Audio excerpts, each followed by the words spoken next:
Welcome. In this video I will show you how to turn on your ASUS VivoBook S15 laptop.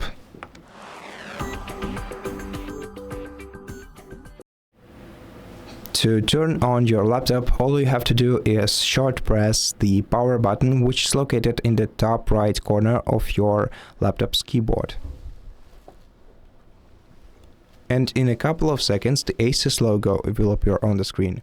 If the ASUS logo doesn't appear on your screen, that means that your laptop is most probably just discharged, and you have to connect the power cable to your laptop and wait until it's charged enough to power on, and then repeat this procedure once again. Once you see the sign in screen, that means that your laptop is turned on. And yeah, that's basically it. Thank you for watching this video. If you liked it, please consider subscribing to our channel, leave us a like and a comment below, and I'll see you in the next one.